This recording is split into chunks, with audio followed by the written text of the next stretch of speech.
Good afternoon, everybody, and welcome to the Rabbi Berg and Charlie Show. The topic for today's show is the Bin Laden capture. But before we do that, I want to take a step back and remind our listeners as to what the show is all about. Life is an interesting thing, and as we go through life, we experience many different things. We see things, we watch things, we watch sports and TV and movies, and we're moved by events. But for the most part, we're excited, we're happy, we're sad, we have a feeling, and then it goes away and life continues. The merry-go-round of life, if you will. And many times we just forget to learn the principles of these events. That's what the show's about. This show is trying to capture the principles of how life works in order to make our lives better. The other day I was walking down the street and I saw this whole patch of dirt, and in it I saw something glimmer. I looked a little closer and I found that there was it wasn't really a diamond, there's some kind of valuable thing in there. And it dawned on me that that's not how life works sometimes. Throughout all the muck and the mud and what goes on, there are these glimmers of diamonds that if we can find, we can pull out, dust off, and take it with us in life. And so that's what we're here today to talk about. And before we continue, I want to introduce my co-host, Rabbi Stephen Berg. Thank you, Charlie. And that's exactly what we're here to do. We're here to talk about life. We're here to explore it. And I think what we're really here to do is talk about how to have a passionate life, how to have a life where you enjoy things, that you're passionate, you're driven, that you're excited. And we're going to do that through the lens of the world, and we're going to do that by having some good conversation. Great. Rabbi, so I was so excited yesterday when everywhere I looked, everywhere I turned, we hear about the capture of Bin Laden. I mean, to think that, what happened to us in 9/11, and especially you and I as Jews, and how much we understand the war on terror and how terrible it is. And over the course of time, you sort of you give up. You figure we're never catching this guy. He did this terrible thing, and he's going to go unpunished. And then, boom, we capture him in the most glorious of fashions. Wasn't that amazing? I think it's beyond amazing. I think there's a sense in the world, and I think when we saw the sights from around the country of people celebrating, there was a sense that there is evil in the world, and this man was evil. And although death is horrible, and we mourn death, and it's tragic, it's not tragic in every sense. Sometimes there are people that need to be stopped.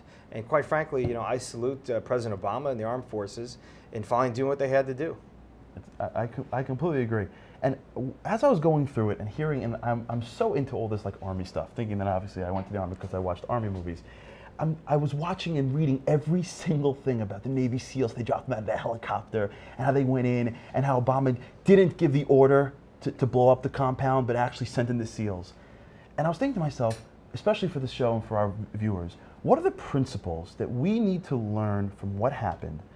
And do they exist in our Torah? How do we bring it together and sort of, like the diamond, sort of say, pull it out and scrub it off? And then this way we can walk away from the show and say, you know what? From this lesson, I'm going to learn the following 2-3 things. And if I can go back in my life and put these 3 principles into my life today, I can be a better person, better dad, better worker, better friend. So what do you think the principles are? I think that's a great question. I was reading a really great article by Alan Dershowitz, where he basically talked about the Israeli targeted killings, and he talked about how this basically shows that there is morality justification to this. I think what it brings to a person's life, and it's very difficult because we're celebrating this in the global sense, but how do you bring it down into your heart and your soul and to figure out exactly what that means to you? I think there's this sense that you really need to teach your children the sense of right and wrong, and what those parameters are that surround that. And I think that people in general in life, we get dumped on this world and we're trying to figure out what's right, what's wrong, which way do you go? And I think there's this sense that there's a supreme being, an almighty, that gave a Torah and said, look, I'm telling you, this is what's right and this is what's wrong. Killing is not always wrong. Sometimes when you have a murderer chasing after someone to kill them, you can't look at that situation and say, you know what, we don't kill people, that's not what we do. We're told specifically in the Torah, when a murderer is chasing someone, you need to kill that person because you need to save the innocent. And I think that's a really strong principle to derive from this. Right, and just so I understand this for myself, in a world where it's boundaryless, there's got to be boundaries. Yeah. And sometimes the boundaries are crossed, and when they're crossed, you're out of bounds. And so you can take retribution or punishment maybe. And maybe we live in a world today where everything's out of bounds, we can't touch anything, and we're so scared to tell people right and wrong. And maybe that's just wrong. Maybe we should do that. Look, Maimonides with the Rambam is very, very clear that if you go all the way to the left or all the way to the right, to extremes, is not healthy. He's very clear that a person has to strive to stay in the middle of the road, and I think that that's what is going on here. That there is, there is good and evil in the world, and a person has to realize that. And our job is, as we interact with our family and our friends, is to not say a checklist, oh, you're evil, you're good, but really appreciate people for who they are. And with this understanding that sometimes people are really not good, you have to deal with, but this is the extreme. And wow, think back to 9/11, think back to this mass murder, think back to those people dying. Let me just love my family, let me appreciate my kids, show them right and wrong. Amazing. Yeah, I think it's an amazing point for our listeners to take in. In life, sometimes boundaries are a good thing. I see this even with my kids, and there's always a different types of parenting advice. Are you their best friend? Are you their parent? Are you structure, non-structure? I don't know. I think in life, for all of us, we have to be clear with what's right and wrong. We have to be able to set our own boundaries. We have to be able to say, this is too far. This is too far in making money. This is too far in how I treat people. This is too far in how I view myself. Because without that, we're lost. And I think that's exactly right. You have somebody that did something, and Obama isn't necessarily seen as a neoconservative, military spending hawk. But even Barack Obama, our president, who is taking a much more of a liberal sense, I think, in terms of his policies, would agree. There's boundaries. Look, you have to take your hat off to President Obama. The bottom line is he had courage in this instance, and you can disagree with everything else he does. But I think on today, all of Americans have really come together to say, you got it right, and we appreciate it. I think that's right. And honestly, I think we're going to have a guest later on. We're going to be interviewing Rabbi Glasser, who is a longtime NCSY leader, and Rabbi Abramowitz, who's actually here in the studio with us today. And we're going to actually bring this up to them to get their opinions as to what is boundaries. Because, right, that's the game. Once you understand your boundaries, you know your rules. And if you know your rules, you know what life's about. Right. But without boundaries, what's success? What's failure? What's right? What's wrong? When do I work? When do I hang out with my kids? The question is, where do you derive those boundaries from? Right. That's a lifelong struggle that people have. And look, as Jews, we clearly look to the Torah. We clearly look to the Almighty in terms of deriving where those boundaries come from.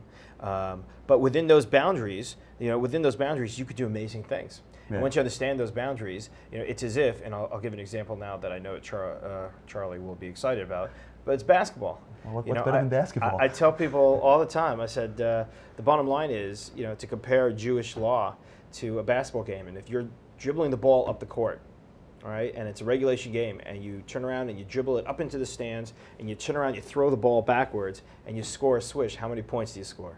So the answer is 0, because you're out of bounds. The key is to stay on the court, but you can do amazing things on that court, but you're absolutely right, you got to know your boundaries. Right. As you're talking, I'm thinking, I'm sure you get this all the time, and I'm sure everyone here wants to know, and I would love your opinion on this. I mean, I speak to so many high school and college kids, and they tell me the same thing. Too restrictive, too restrictive, too restrictive, too restrictive. Sure. Don't tell me what to do. I want my own life. So isn't that the way to go? We all want a great life. That's what we want. So what is a great life? Is a great life freedom to do whatever you want, or is a great life a life with boundaries? That's the key question. Look, it would be great to live life without restrictions, but if there were no stoplights, we'd all crash into each other. And I think that's a certain realization that people need boundaries. And I'll give you a prime example. I've got a very close friend who works at a law firm a couple blocks away from here.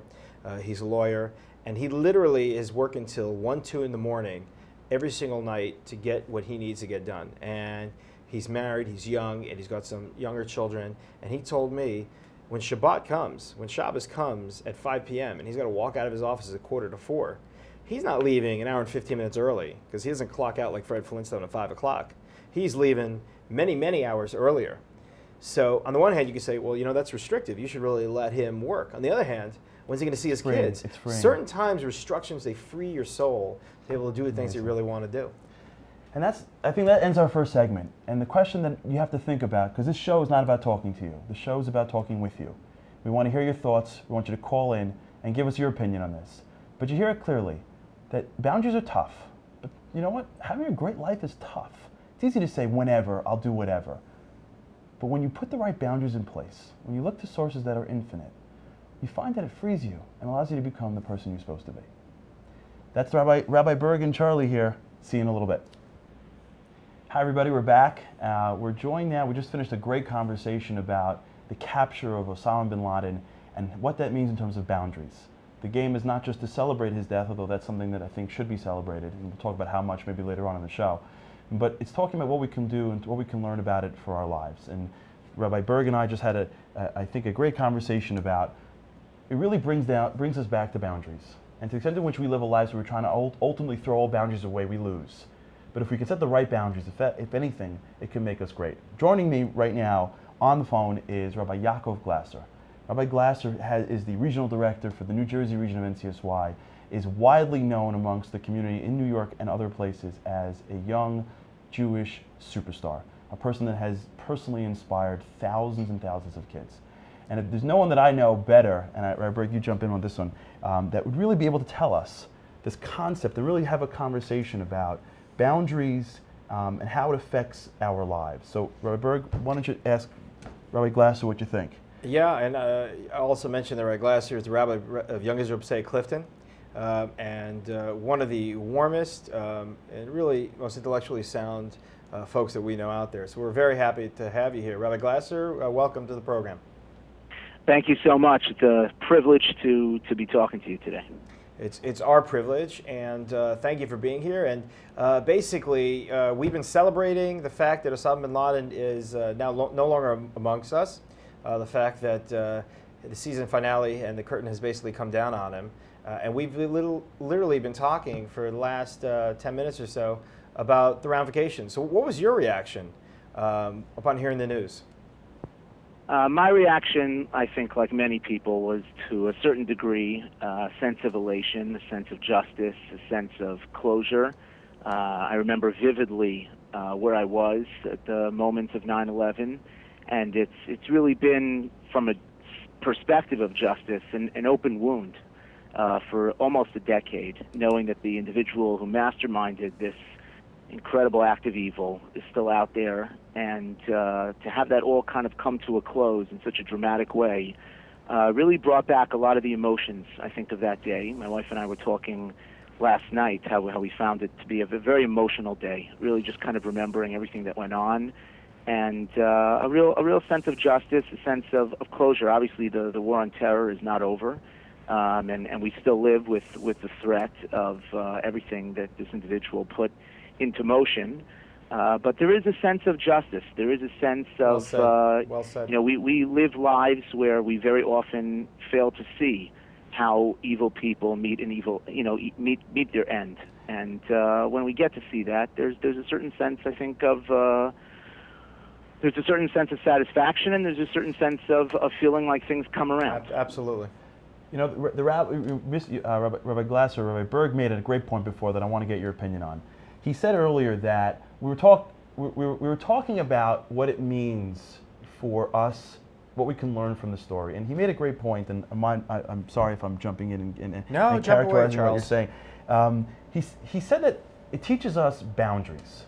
There's evil, and in a world where it's boundaryless, it's about time that the world can recognize that this guy's out of bounds, and we need to, in our own lives, create a sense of boundaries, good and bad, evil and good, too much versus the right amount. What are your thoughts in terms of a world that has, I think, I'd like to get your opinion, almost dropped the boundaries, and how does that play into one's happiness and success in life? I agree entirely with Rabbi Berg is saying. I think that we are living in a world without boundaries, and that has created a road to success that's almost unachievable, because there is no end in sight, there are no limits, and there is no. And as a result, instead of finding meaning and purpose in what we have and what's accessible and what's realistic and what we can engage, we are just in a pursuit of some far-off goal of achieving satisfaction and pleasure that we're never going to achieve. And you see it working with young people all the time.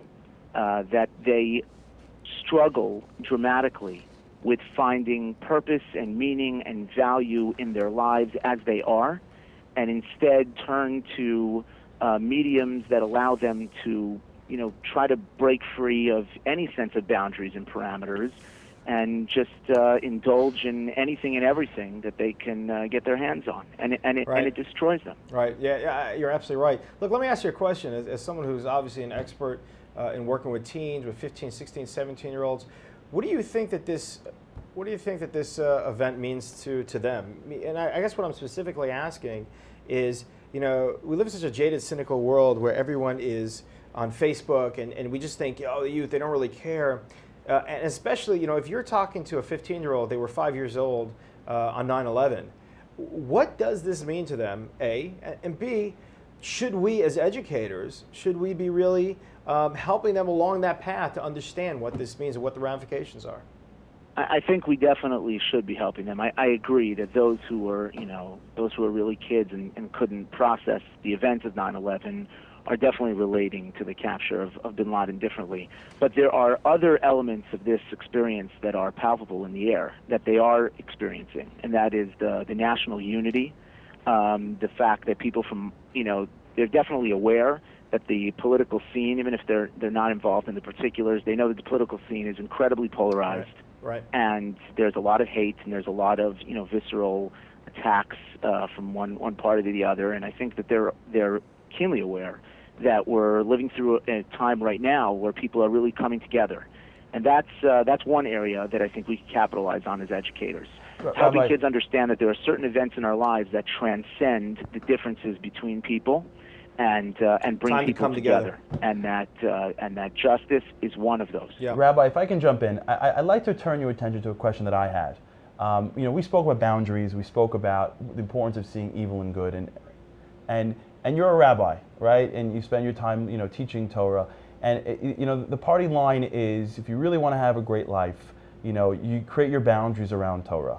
Is that true? I mean, let's be real. I mean, there's a lot of stuff going on out there. There's a lot of fun to be had. The Torah can be a little restricting, maybe.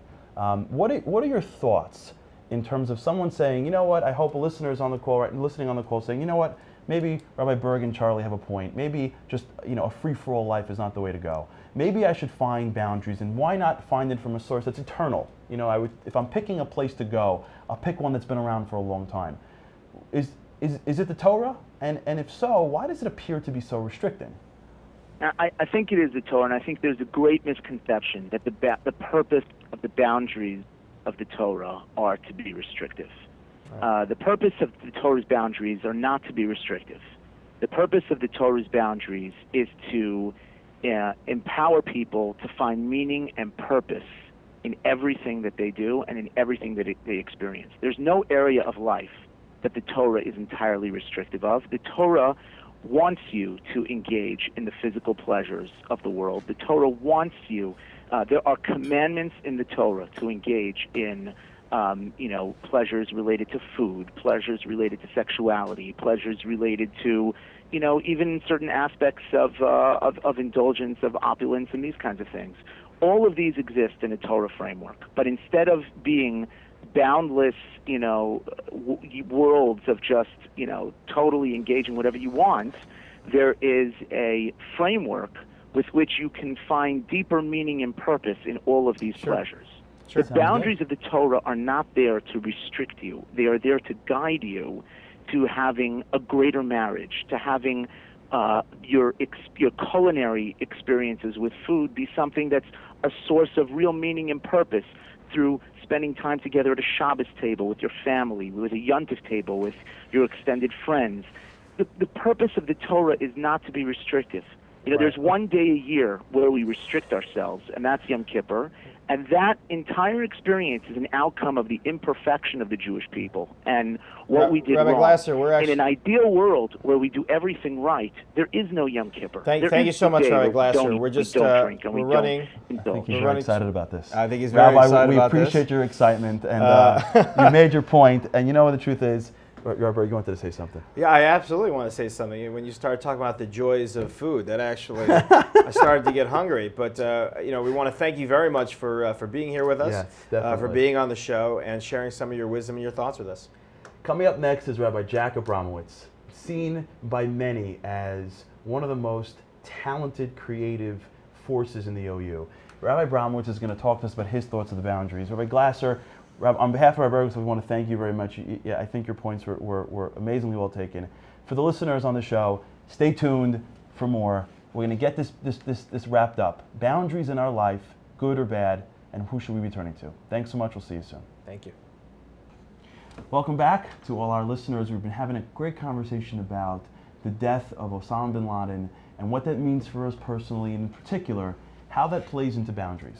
We're joined today with our guest, Rabbi Jack Abramowitz, a superstar in the world of the Orthodox Union. And I think Rabbi Berg knows him really well. So Rabbi Berg, why don't you tell the audience here who Rabbi Abramowitz is and why he's even on the show? So I've known Rabbi Abramowitz for over 20 years, and he's really one of the really major educators in the country today, especially online. He's got some incredibly innovative projects that he's running with the Orthodox Union. But that's not quite why he's here, although he's an educator and can give us wisdom. Rabbi Abramowitz worked about 2 blocks from the World Trade Center and was actually there 9/11. He literally was coming out of the train station while the buildings were on fire, and has quite a story to tell. And I thought maybe Rabbi Abramowitz, you could just give us about just a minute or two, just a little bit taste of your experiences, and then we'll talk a little bit about how you feel with the news today of that great, wicked, evil, terrible person, Osama bin Laden, finally being killed. Sure. Well, I heard one of the news commentators mention on the other day that while 9/11 was a national tragedy, nobody feels it like the people in New York, because while there was damage in Washington and elsewhere, the plane that they brought down in Pennsylvania, or wherever it was, they really rocked New York. It was worse here. And I'd say exponentially, somebody who was there, who really saw it, has an even, I don't want to knock anyone, but a more profound understanding of it for just having experienced it firsthand. So certainly as powerful it is on the news, to stand there at the foot of the towers, I always say I was taking pictures like a tourist, because they didn't look like they were going anywhere. They were big, they were huge, they were massive, there was minimal looking damage. But then all of a sudden they just crumpled down, and everyone Where were you when they crumpled down? I was walking from the towers. I'd taken pictures. I was still trying to go to work because I had no reason to think that it would be anything other than a story on the news that night. Wow. So I'm trying to walk to work. The police were sending traffic uptown, and I was trying to go downtown, so I was serpentine snake pathing around, and I was on Water Street. And when I just heard the towers coming down, it was the most unnatural sound I ever heard in my life. Normally, if something would come out of the sky, it would go, like a high-pitched sound. And here at the towers, it was coming from the sky, but it was rumbling, and it was getting lower and louder. And when I saw on the news that night the way the towers collapsed in levels, I understood what it was that I was hearing. But it was so terrifying that everyone just started running. We ran off the streets into the closest buildings. To find shelter. We didn't stop to look behind us, and then everything went black. We didn't know until later that it was the towers that How long were you in that shelter? I was in that building for about 3 hours. It first looked like an eclipse. It was dark as night out there. And even later when we left, it was like a blizzard. There was just dust and debris everywhere in the air. And we just waited until we felt it would be safe enough to walk. And then we broke into small groups and tried walking to where we were going. Let me ask you a question, Rabbi. And it sounds like an amazing, in a bad way, amazing experience. What's your feeling now after you know that the person, the mastermind behind, has been killed? What is your first reaction, and how does it? And I want to sort of gear you and sort of focus you on the evilness of him. So, give us a perspective as a rabbinic figure, as someone who has been influential online educationally. How do you feel about his death, and how do you feel about how his death impacts the concept of evil in the world today? Well, how I feel about his death is, to use a line from Seinfeld, restrained jubilation. Which is, obviously, I'm happy that someone who caused so much evil and death and suffering in the world is no longer with us and no longer presents a threat. On the other hand, we have to be careful not to embrace death as its own end, so that we don't become the monsters that he was. As Rabbi Berg was saying earlier, sometimes you have to kill to protect the innocent, to execute people who are a danger to the community. There are times when we are required to kill. But it's not a chore we embrace. It's a sad duty. Let me jump in, because I mean, for all the people on the line, I want to just sort of identify what you said. And before you go on, I think it's a point that I want to take home myself. I didn't get it before when you said it, because now that you just said it, it makes perfect sense to me. What I'm hearing you say is death is sometimes justified, killing, but it's not something that we're ever happy about. You know, evil is, we don't want people to die. We don't want ever to become agents of death. But there is a concept in which it happens to get rid of evil, but yet, like you said, restrained jubilation. We're happy when evil is gone, but we're not happy in sometimes how it happened. Right. And I think before you go on, I really want to just make that point and bring it out, that we'd rather him just, you know, so to speak, repent. I think, if that's even possible, if there's a point of no return. But the jubilation, the excitement, the cheer, it has to be sort of tempered with a sense of, this is not what we want. We don't want to be fighting wars. We don't want to be beating people up. We want to be in peace and prosperity.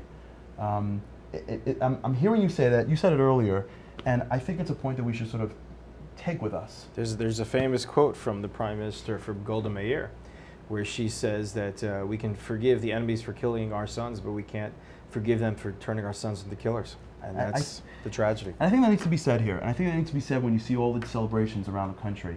I think it should be said.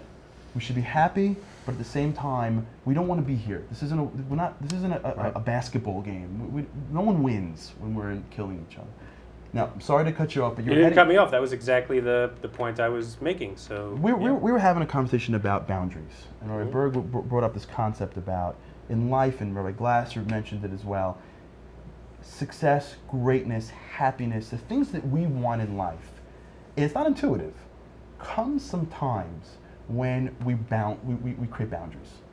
Your experience, your educational experience, what you've been teaching for so many years, what you're hearing from people.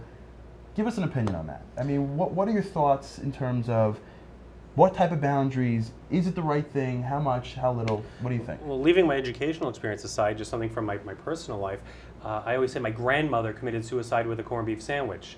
That she had been in the hospital, and the doctor told her, no fat, no meat.